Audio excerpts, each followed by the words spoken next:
My name is Anna Duncan, and in March of 2021, I was diagnosed with HER2 positive breast cancer. In the past 3 years, I have had 4 surgeries, 6 rounds of chemotherapy, a double mastectomy, 7 weeks of radiation, and target therapy for 7 months. 2 months before my last treatment, I had a routine PET scan, and in that PET scan, it showed that the cancer came back with a vengeance. It had spread to several areas of my body, including 3 areas of my bones and behind my esophagus. It was then stated that I have stage 4 cancer. I discussed my treatment with Cassie Pearl with with Pontchartrain Cancer Center, and I was told I am not dying of cancer, but I am living with it. So I will be on Enhertu chemotherapy for the rest of my life. I want to thank Dr. David Oob and nurse practitioner Cassie and Cammie and the entire staff of Pontchartrain Cancer Center, along with Mary Bird Perkins Cancer Center. My children, Jordan and Austin Duncan, and my mother, Rosetta, my father, Arthur, my sister, my brother-in-law, and just a multitude of family and friends and church members that have been my rock and prayed for me through all these difficult journeys. Since I've joined the She Rose group, I have regained my confidence. When I was diagnosed with cancer and I started my chemotherapy, I had very long hair, and it was something that I took a lot of pride in. And for it to be long to being bald, it was very difficult. And then also having my double mastectomy, I just couldn't look in the mirror anymore. It was so depressing. I didn't even recognize who I was anymore. Didn't feel like a woman. And with the She Rose group, I've regained my confidence, and it has strengthened me and has given me the confidence that I needed to make me feel like a woman again. I found that they are a sisterhood, and they encourage each other. We encourage each other and give advice throughout discussing their chemotherapy and their treatments. Yes, Abby was the young lady who did my hair and makeup today. I think she did a pretty amazing job, because I had the hardest time trying to get my hair to look right ever since it started growing in. But it's been a fun day today. Do it. It is so much fun. We had a retreat a couple months ago, and we bonded over that, and you found a sisterhood with each other. My name is Anna Duncan, and this is my story. Hi, everybody. I'm sitting here with Anna Duncan, who is part of the She Rose class of 2024, St. Tammany and New Orleans. How are you? Great. How are you? Excellent. Today was the photo shoot makeover, and how was that for you? It was very fun. Yeah? Is this something that you do a lot? Get dressed up? Oh, no. Are you more of a jeans kind of gal? Oh, yes. You look beautiful. Well, thank you. It's been such a pleasure getting to know you. I know we spent the day yesterday together at the SCART event, and you live all the way out. People, who hear this may not get a point of reference, but you live in a town called Independence. Yes. So that is a little bit of a journey out here. It's not so bad. How far do you think? Like 45 minutes, 50 minutes to this area? Yeah, on the interstate, it would take 45 minutes, but I decided to take the back roads today, so it took me about 50 minutes to get here. So it's pretty. The only reason I know of that town is my son played basketball, and every so often we'd end up in Independence, and you blink and you're pretty much go through town, right? Yeah. Yes. Yeah. But the only reason I'm pointing out Independence for distance is that we just really appreciate the commitment you've made to our program, because it does require a commitment of 6 months of various activities, some online and some in person. And so it means a lot that women from near and far are part of this class and coming together, walking through these paces so that you eventually get on that runway in October. Are you nervous about the runway portion?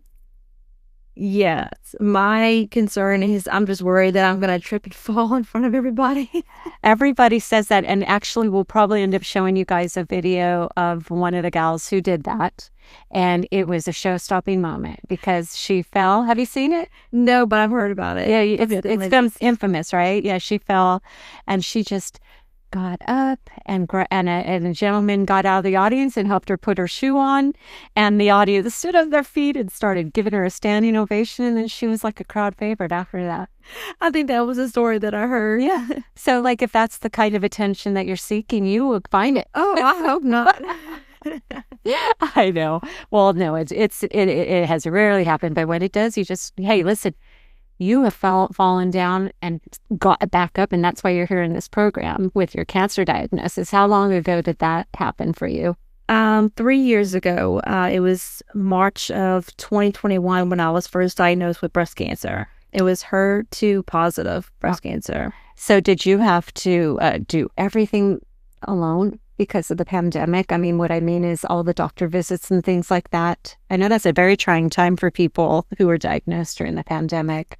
Well, everything was done in office. I had never had a mammogram done before, and I happened to find a lump by accident one night.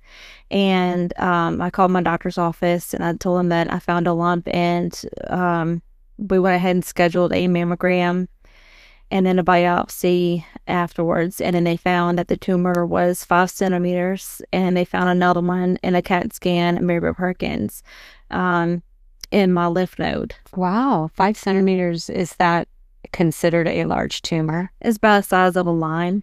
What? And so obviously they've taken that out of you. And how did you have to get treated with radiation also? I did 6 treatments of chemotherapy, and then I had a double mastectomy. And then I got really sick. I had developed pneumonia, and I was in the hospital for about 3 weeks with a collapsed lung. Fluid filled up in my lungs, and then I went into renal failure because I was allergic to one of the antibiotics, and it caused damage to my kidneys. Oh, no. Yeah, and then after that, I went in to have radiation for 7 weeks, and when I had the double mastectomy, I had I had expanders put in afterwards, and throughout radiation, one of the expanders got infected, so I had one of them rupture, and I had to have it taken out.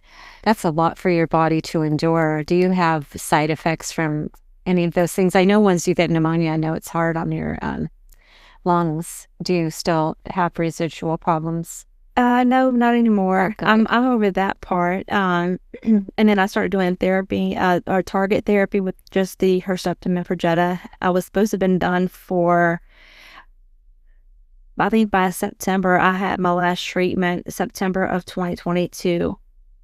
And so how are you feeling today? It's been, it's up and down. I'm still doing chemotherapy now because in July of 2022, I had a routine PET scan, and it showed that the cancer had come back with a vengeance. It had spread to 3 areas of my bones and behind my esophagus. That's what you're dealing with right now? Yes. Oh. And I was told that it was stage 4 and that I would be on chemo for the rest of my life. And thankfully, after 4 months of being on a new drug called Enhertu, they told me that I did a PET scan 4 months later, and all the tumors are gone. So they finally lowered the dose to the lowest dose possible, and I'll be on chemo for the rest of my life, and just to make sure it doesn't come back again. It's a chemo pill. No, it's through my ports. Oh. It's infusions. You will have a port for the rest of your life? Yes. Interesting. Well, I really have to say that's music to my ears to hear that there's treatments, you know, when people race for the cure, as an example, and we all hope and pray someday that, you know, cancer can be eradicated. But in the meantime, it's just amazing what the scientific community can do to find something that can take what was a very serious diagnosis and say, okay, you're all right, but you do have to be treated, but you're not, I guess, you know, you're not out of the woods, but it's not as critical anymore, probably, huh? Right. Right, exactly. That the chemotherapy is keeping me from, if it's keeping me alive, basically, is what Dr. Oob with patient, but Pontchartrain Cancer Center is treating me right now for that, and this is something that I'm going to be living with for the rest of my life. Or what they say, you're not dying with cancer, you're living with it. Yeah. So you just learn to live with it. So speaking of living with cancer, you are, because of your cancer, you are living. I know that sounds like what I'm meaning to say by that is that everything you've endured, you have decided you're here today. You're living your life. And, Yes. this is a lot that we ask of you guys to participate in, but I hope there's been some really good outcomes for you that you've experienced. Yes, it is. I have had 4 surgeries since diagnosed with breast cancer, and I had long hair whenever I was diagnosed, and I took pride in my hair. I love my hair, and after the first treatment, my hair started shedding until finally I had to shave it because it was just too much, and then you have a difficult time looking in the mirror. Yeah. You don't recognize yourself. You don't even look like a woman anymore. I felt like I didn't feel like a woman anymore. Yeah. And so I'm hoping this process has helped a little in discovering who you are now. And the story's not over. No. You can keep evolving and growing and finding peace with what you've been through. And I think a lot of that is made possible because of the connections of these women that you're surrounding yourself with. And obviously a really good medical team too. Yes. So we love Dr. Oob. Oh, he's great. Yeah. I see Cassie Pearl.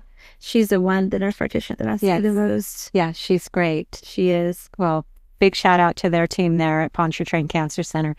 Well, okay, today we're here because you participated in an activity we called story crafting. It's a 6-week experience with a group of women in a small group, and you are challenged to take a traumatic situation. It could be multiple things you've dealt with in your life, whether it's cancer or other, and dissect it and then kind of reimagine and repurpose it, for what maybe you learned out of those experiences.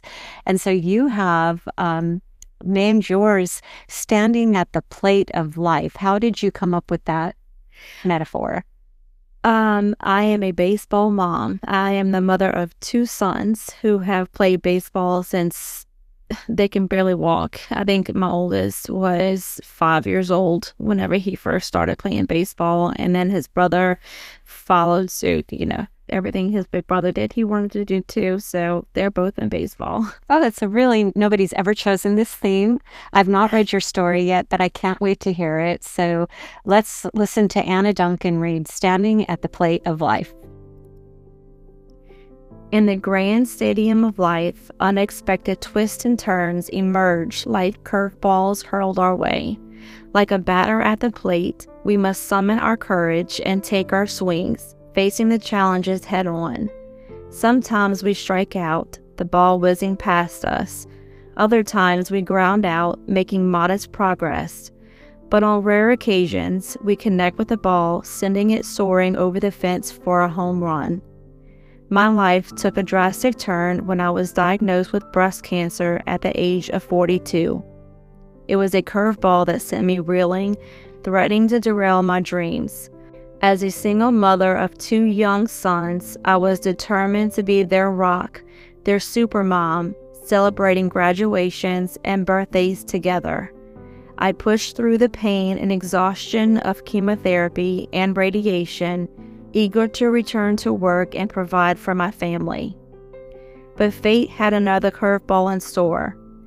A routine PET scan revealed that the cancer had returned with a vengeance, spreading aggressively throughout my body.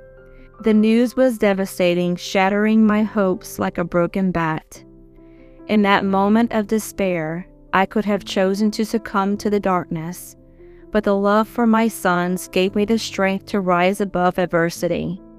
I straightened my shoulders and discussed a game plan with my oncologist. Dying was not an option. Like a batter facing a full count, I knew I had to dig deep and find the strength within me. I surrounded myself with a team of supportive family, friends, and medical professionals who became my cheerleaders and my dugout. Throughout countless rounds of chemotherapy, immunotherapy, targeted therapy, and multiple surgeries, I'll never lose sight of my goal: to knock this cancer out of the park. I refuse to let it define me or rob me of my joy.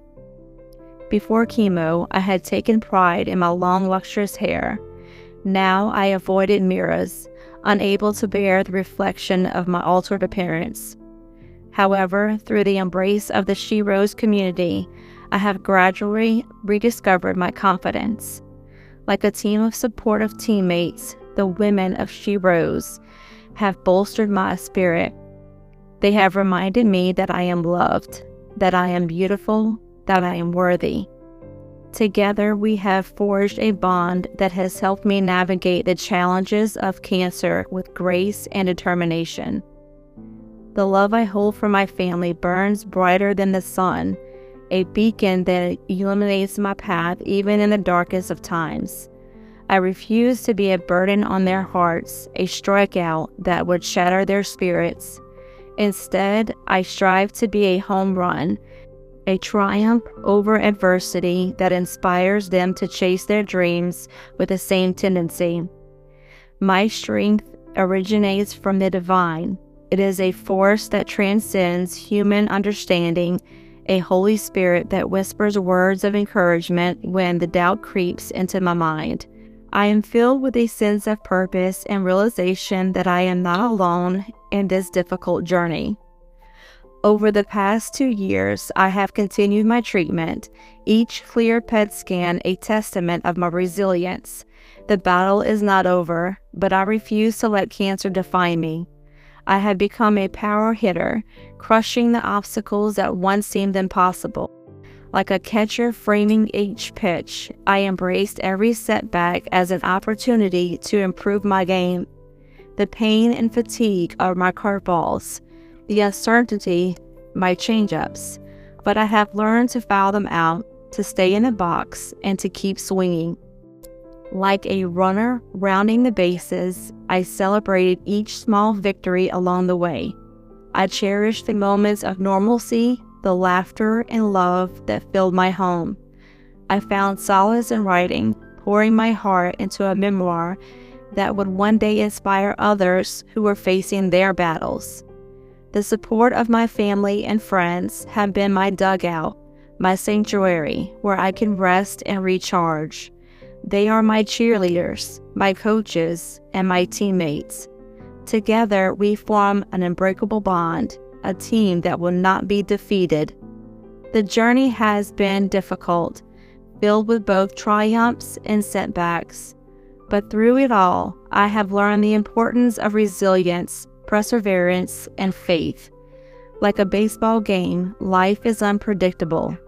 There will be times when we strike out and times we will hit the ball out of the park. But it is the face of adversity that we discover our true strength and purpose. I am filled with gratitude for the many lessons I have learned. I have learned the importance of determination, the power of faith, and the transformative nature of love. I have learned that even in the face of adversity, we can rise above our circumstances and become a source of inspiration for others. For in the grand scheme of life, it is not the number of home runs we hit that matters, but the way we play the game. It's very good. I love your analogy. I love it so much. And I'm sure your sons will appreciate it also, being the baseball mom. How old are they now? 20 and 14. Okay. Are they both still involved in baseball? Yes, my youngest son is. Okay. So, well, this is a great story. And are you writing a memoir, or were you referring to that? Okay. Well, this is just chapter 1. Yes. Or, well, it's a chapter. It's not the first chapter of your life, but maybe the beginning of the great, knowledge and inspiration and hope that you can continue to share through your journey with others as you continue to heal and persevere. Yes, I hope to be an inspiration to others one day. You are now. Are you kidding? You are now. Own Thank it. you. Own it today, okay? Yes. Okay. Thank you so much for being part of this. Thank you.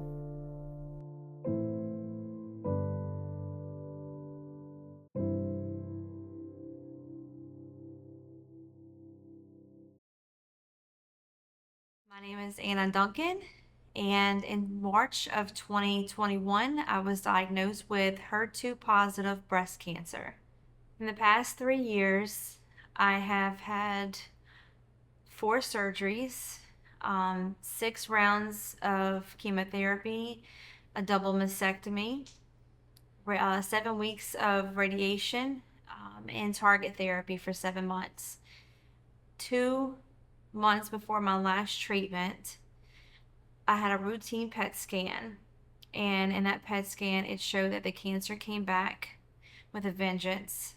It had spread to several areas of my body, including 3 areas of my bones and behind my esophagus. It was then stated that I have stage 4 cancer. I discussed my treatment with Cassie Pearl with with Pontchartrain Cancer Center, and I was told I am not dying of cancer, but I am living with it.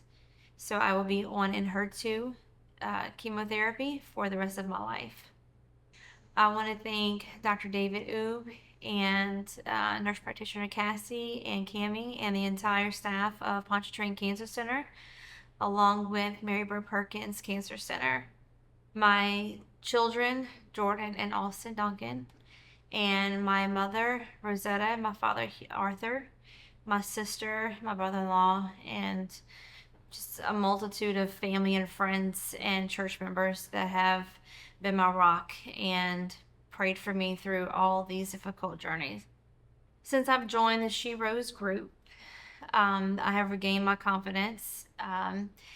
When I was diagnosed with cancer and I started my chemotherapy, I had very long hair, and it was something that I took a lot of pride in.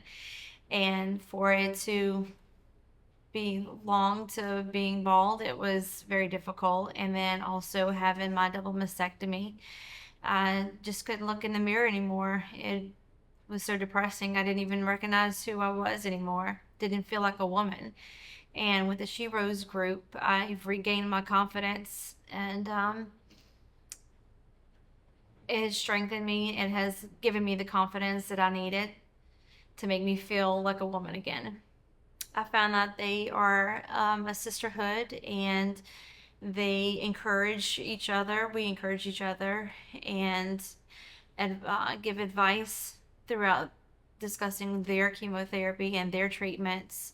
Yes, Abby was the young lady who did my hair and makeup today. I think she did a pretty amazing job because I had the hardest time trying to get my hair to look right ever since it started growing in.